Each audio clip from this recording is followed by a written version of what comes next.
Please welcome to the stage Ambassador Paula Dobriansky of the Atlantic Council Scowcroft Center for Strategy and Security and our esteemed panel.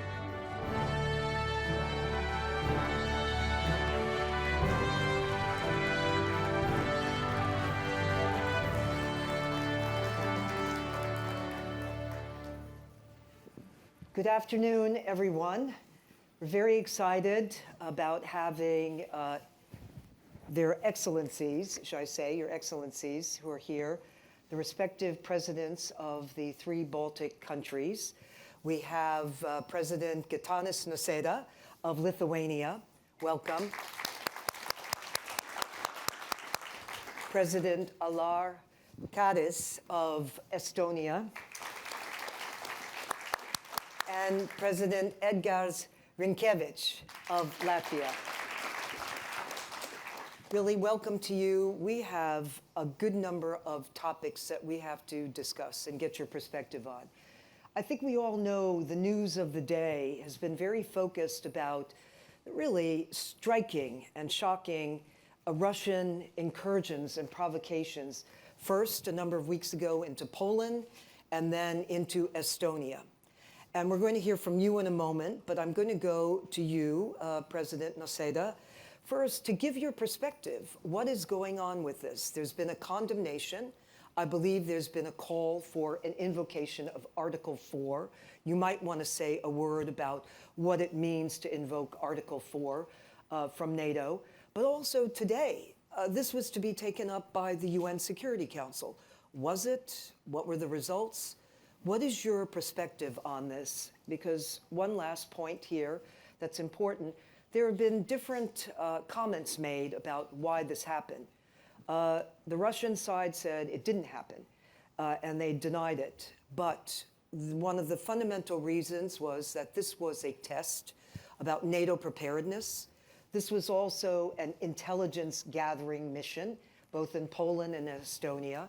What are your views? So welcome to you again, and President Nausėda. Thank you for this question, and I would like to say more. There were incidents also in Lithuania and Latvia. You mentioned the incidents which occurred in Poland and Estonia.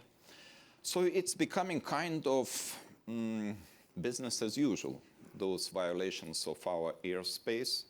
And I think the reaction of international community, first of all NATO, should be swift, should be very clear. And these signals are coming. I think we have very important result of those violations because the NATO decided to establish so-called Eastern Sentry, the mission which will be dedicated to the airspace protection. About half a year ago, we had the mission in the Baltic Sea because of violations and damages of the critical infrastructure, Baltic Sentry. And it was quite successful. It was extended several times, and it brought some result. I think the best response is to react, but not only condemn this kind of activities, but take some necessary measures. And first of all, we badly need air defense capabilities. So far, we have some gaps in our defense capabilities and in the capabilities to detect those violations. And I think the NATO's response and our own activities and our own commitment to take care of our security are very important. Lithuania did a lot in recent years, and we are devoted to spend even more on defense, from 5 to 6% of our GDP from the time period 26 to 2030. And a very important element of our financial resources will go to the strengthening of our airspace. All right, thank you for that. President Karis, I mean, the recent incident and provocation, Estonia's view. First of all, it's not first time.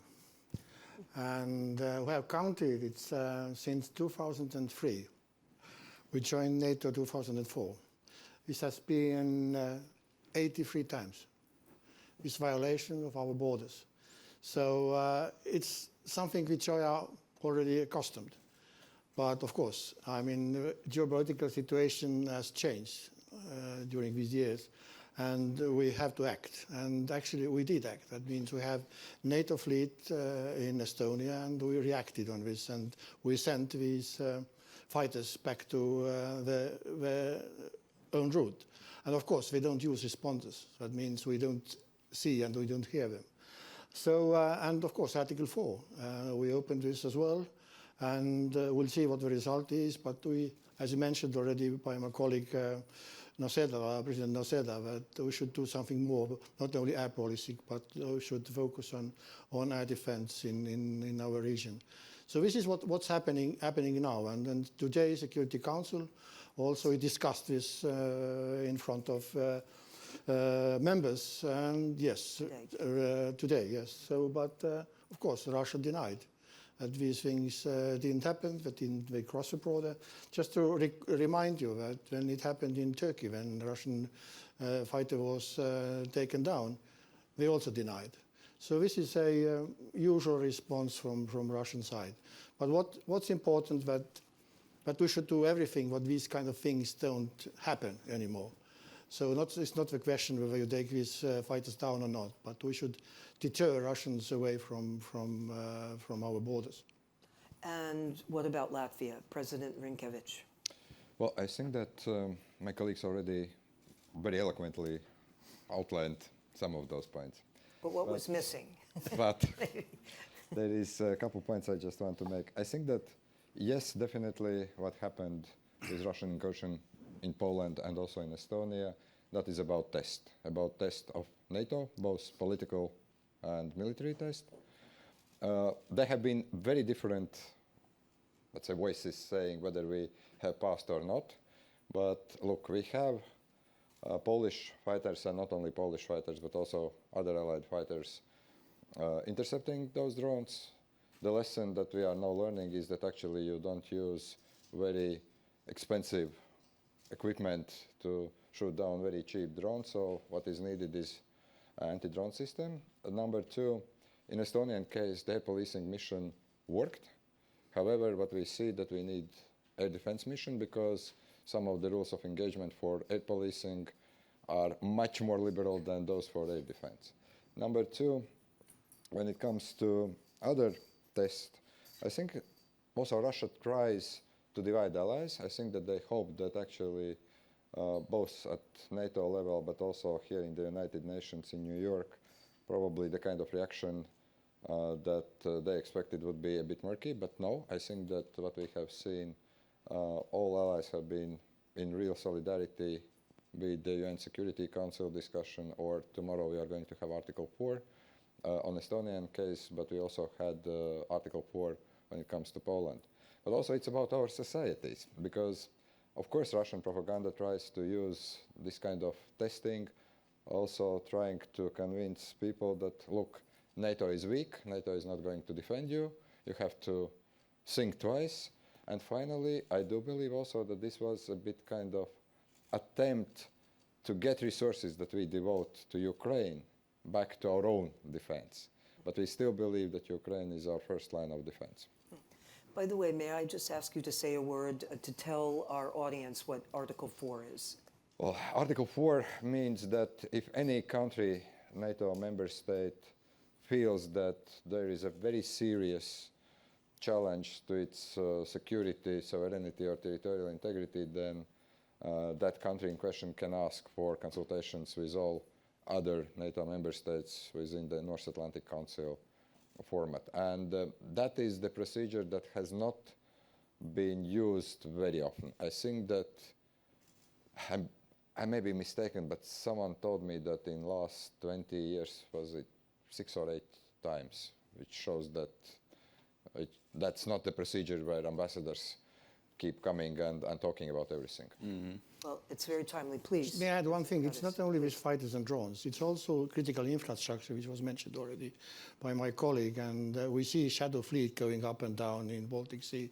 It's also forced migration. It's also cyber attacks. So it's a combination of different kind of testing.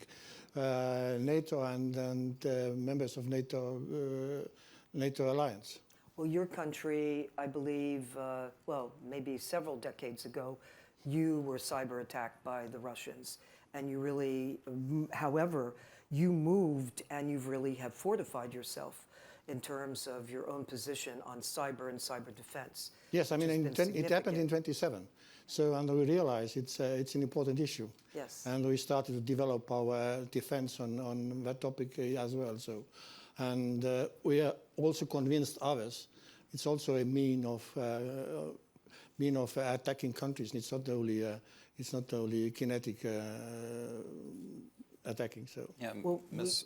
President Karis Please. mentioned very important fact that those violations of our airspace are not only one possibility to try to destabilize the situation in our country and in countries, and illegal migration is happening all the time. And this is not necessarily only Russia Federation which organizes this kind of activities. We have one neighbor we call it Belarus, and this neighbor is very close ally, or I would say proxy of Russian Federation.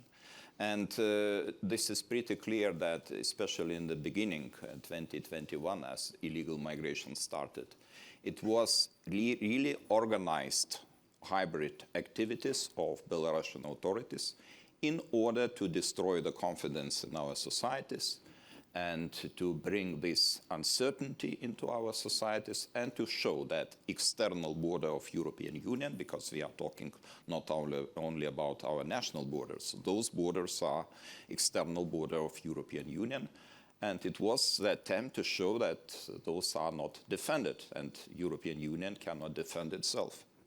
Let's discuss Ukraine. You're on the front lines. And clearly the conversation about these incursions by the Russians also has obviously connectivity here. Recently, as you know, there was the meeting with President Trump at the White House of a number of European leaders and also President Zelensky of Ukraine. And there was a very strong appeal for the issue of security guarantees. Let's discuss that. What would you like to see now as a next step here? And what constitutes security guarantees from the standpoint of your individual countries? May I go to you, President Karis, first on this? First of all, I mean, the best security guarantee for Ukraine is NATO membership. Obviously, it doesn't happen overnight, but we know from our past, we all three countries, that that's the only security guarantee. And we also started early because when we started, we still had Soviet or Russian troops on our ground. But we started to talk about NATO membership, and it took around 10 years. And not everybody was happy in the very beginning that Baltic states will become a NATO membership. So it's the same applies to Ukraine. So that means NATO membership is a goal. But of course, after day one and the NATO membership, there is a room. That means the security guarantees are needed. And there's a coalition willing and other attempts to give the security guarantees. And the Estonian government also decided, if necessary, to send troops to Ukraine. Right. President Rinkēvičs. Well, I think that indeed, as we have seen, NATO membership is the best security guarantee. Okay. However, we also see that not all NATO member states are ready to accept Ukraine into the alliance, and that's why we need to figure out what would be the second best option. And unfortunately, what we have seen, Ukraine has had already a couple of security guarantees, like Budapest Memorandum, written on paper that actually did not materialize. Then we had Minsk agreements and so on. So I think the only way how Ukraine can get a real security guarantee, number one, it's first of all very strong, very modern Ukrainian army.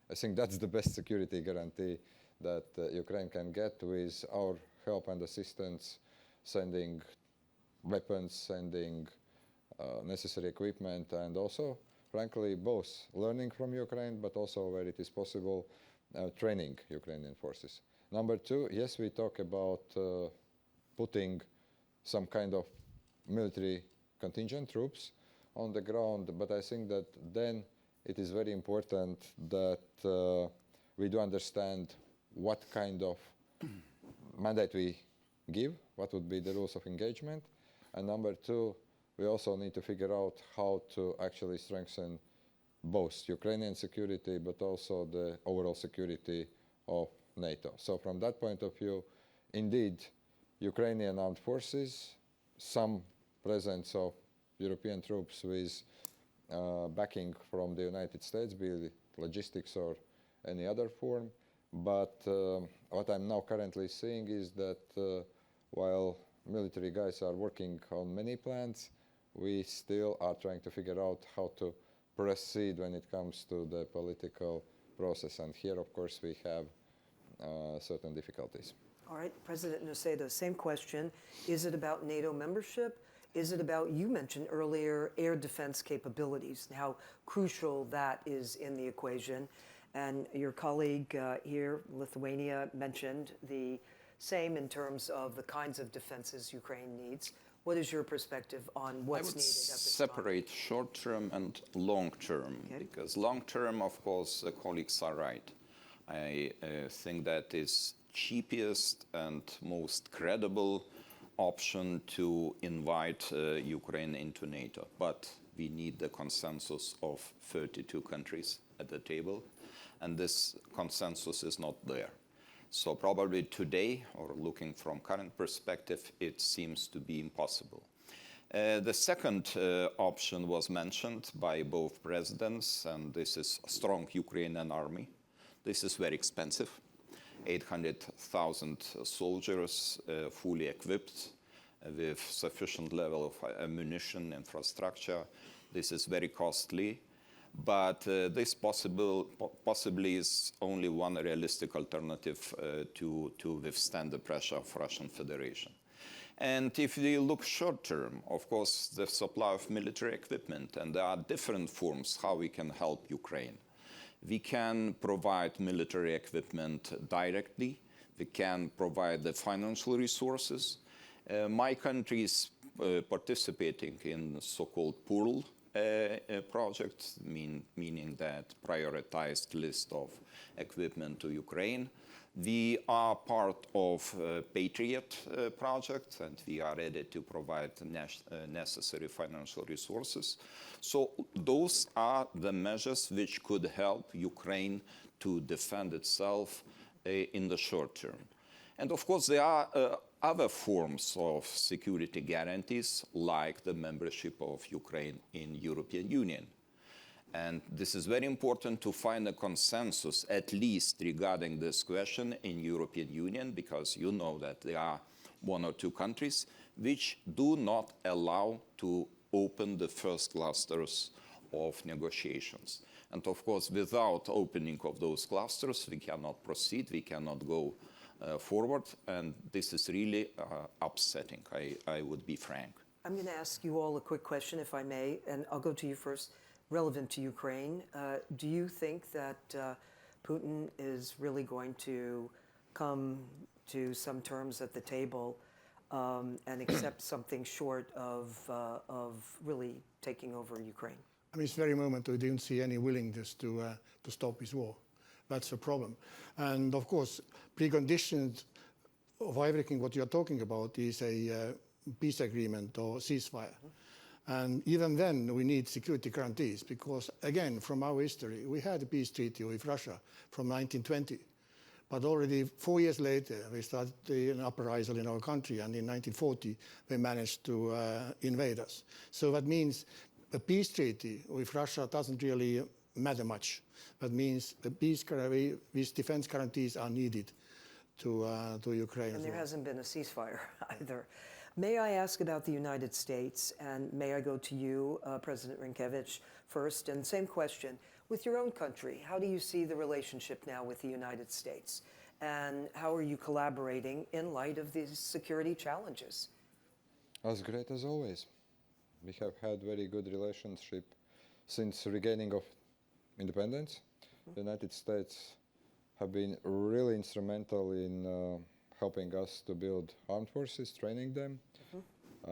I think that all of us here are the guys from so-called 5% club, spending on defense. You are indeed. Almost 5% this year, but we'll see. Next year's budget, I think we will see very close to 5% or even... You've been a real tour de force on that. However, of course, what we find very important, of course, to work constantly with U.S. administration, with U.S. Congress, to provide our perspective, to talk about issues that we find challenging. And frankly, I see that this dialogue is very constructive. We have seen President Trump repeatedly talking about Poland and the Baltic states in positive terms, also other officials. But I think what we are trying now to say to our European friends and allies, and I understand all the kind of emotions and complexity, that if we really want to go through NATO articles, we were talking about Article 4, there is Article 5, but there is also Article 3. And Article 3 says that you must invest in your defense sufficiently. And I think that what the United States are now very, very insistent, and rightly so, that each and every NATO ally spends on defense, and not spends only money, but also works to get real capability. So from that point of view, yes, indeed, we do have good working relationship, and I do believe that it's going to continue. All right. How about on the defense front with the United States? And also, if I may say, I had the privilege, by the way, of attending in Lithuania. Lithuania hosted the 3 Seas Initiative. So I'm weaving in also the collaboration there on energy and energy security. Your comments on the issue of the United States, and also about energy and energy security. And then I'll come to you, President Karis. You see probably the most enthusiastic countries and countries which support the transatlantic bond in European Union, because we understand how important it is to keep the focus of United States on the region, on the Europe as a whole. And this is very important to cooperate, and there are different forms of cooperation. We are really thankful for President Donald Trump, who initiated the establishment and deployment of American battalion back in 2018. And we have this battalion still until now on the permanent permanent basis. And we are highly interested to keep this cooperation. We are ready to invest the financial resources into our infrastructure, accommodation, training, ranges, etc. There are also the cooperation in the energy. Lithuania has established LNG terminal back in 2014. It was the first in the region and the second in Europe. And we buy about 70% of LNG from United States, because it's important for us to cut off all the relations with Russia. Now everyone is talking about the dependence of Europe on Russian energy resources. We did it in 2022, 2 months after the war in Ukraine broke out. And we were able to cut off the import of crude oil, natural gas, electricity. If Lithuania, as a country which was highly dependent on the import of energy resources from Russia, was able to do it 2 months after the war broke out, why other European countries still lack the commitment to follow our example? So we only have a minute left, and so President Karis, would you like to still answer that question and give really a very quick, your vision and what you want to impart to this audience here at Concordia? First of all, I mean, 5%, it's not just a nice number. It comes from NATO defense plans. So this is what we try to follow. And second is that it's not that we need US. US needs also Europe. So we have to work together. That's important in economy-wise and in defense-wise and so forth. So collaboration is, I think, is the key. I mean, if we not only fight against Russians in Ukraine, but in long terms as well. 30 seconds, though, even less than that, because at the time, what would you like this audience to know? Just very briefly, President Karis, is there something you've just said? Is that it? What you just said, which was important? Time is. There's only 5 seconds left, so I just remember one joke. You started to talk about club of 5%ers. I remember that in 2020, President Trump invited us, 2019, invited us in London, the countries who belong to the club of 2% of GDP, for the lunch. At that time, I said, probably it was most expensive lunch in my life because it costed 2% of GDP. Now it's even more expensive. Dennis, guys. next time you invite all of us GDP. for lunch. There you go. Well, Your Excellencies, just thank you for coming today. And it's a lot of ground to cover, but thank you for your very, very clear and persuasive perspective. Thank you. Thank you.